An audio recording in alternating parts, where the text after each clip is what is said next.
একটা landing page বানাবেন কিন্তু বুঝতে পারছেন না কোথা থেকে শুরু করবেন। অনেকে আবার বিভিন্ন এজেন্সির সাহায্য নিয়ে ল্যান্ডিং পেজ বানান।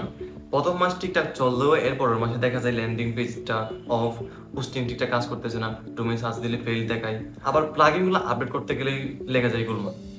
তখন আপনার মাথায় হাত, তখন ভাবেন এত টাকা দিয়ে ল্যান্ডিং পেজ বানালাম কিন্তু কোনো কাজই হচ্ছে না। এখন আসি, একটা ল্যান্ডিং পেজ বানাতে আপনার কি কি প্রয়োজন। প্রথমে আপনার লাগবে একটা ডোমেইন, যেটা হচ্ছে আপনার ওয়েবসাইটের আপনার বিজনেসের ঠিকানা। সেকেন্ড লাগবে আপনার হোস্টিং। আমি যদি একটু ডিটেইলসে বলি, হোস্টিং আর ডোমেইনটা কি।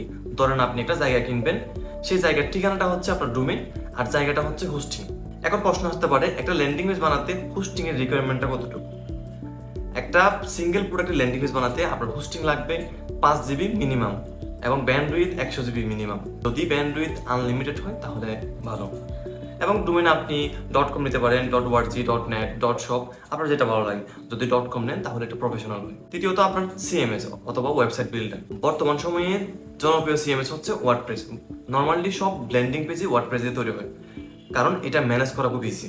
চতুর্থ নম্বর আপনার লাগবে প্লাগইন। এই প্লাগইনগুলো বেশিরভাগ সময় পেইড হয়ে থাকে, তো অনেক এজেন্সি আপনাদের কি করে ক্র্যাক প্লাগইন দিয়ে দেয়। ক্র্যাক প্লাগইনটা হলো প্লাগইনের ফাইলের ভিতরে কিছু ম্যালওয়্যার সিস্টেম সেটআপ করে দিয়ে আপনার প্লাগইনটা ওনারা অ্যাক্টিভেট করে দেয়। পরে গিয়ে দেখা যায় এটা আপনার ওয়েবসাইটে ক্ষতি করে, আপনার এমনকি আপনার ওয়েবসাইটটা হ্যাক হয়ে যেতে পারে। এরপর আপনার লাগবে ডিজাইন। ডিজাইনের জন্য একটা ইম্পর্টেন্ট পার্ট হলো কপি রাইটিং, কন্টেন্ট রাইটিং। আপনার ল্যান্ডিং পেজের কন্টেন্ট যত ভালো হবে তত সেলস বেশি আসবে। তো আপনারা ফোকাস দিবেন কন্টেন্টটা যাতে ভালো হয়, এবং যার কাছ থেকে ল্যান্ডিং পেজ বানান না কেন আপনি কন্টেন্টটা চেক করে নেবেন, সে কোথায় কি লিখলো, কতটুকু লিখা দরকার ছিল, সে লিখলো কিনা। এরপর আসে স্পিড অপটিমাইজেশন। একটা কাস্টমার 2 থেকে 5 সেকেন্ডের মধ্যে সিদ্ধান্ত নেই সে থাকবে কি থাকবে না সেই ওয়েবসাইটে, তো আমাদের স্পিড অপটিমাইজ করতে হবে। এরপর আসে ট্র্যাকিং এর বিষয়টা। ফেসবুকের সাথে ওয়েবসাইটের ট্র্যাকিং করতে হয়, যেটাকে বলে পিক্সেল সেটআপ।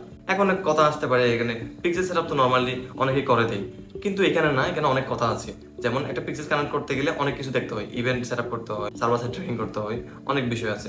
সো এটাও এদিকে আপনাদের খেয়াল রাখতে হবে, তারা কি শর্টকাটে কোনো কিছু করে দিচ্ছে কিনা। কি কি লাগতেছে, আমাদের ডোমেইন লাগতেছে, হোস্টিং লাগতেছে, প্লাগইন লাগতেছে, কন্টেন্ট রাইটিং করতে হচ্ছে, এবং স্পিড অপটিমাইজ করতে হচ্ছে, এবং ট্র্যাকিং করতে হচ্ছে।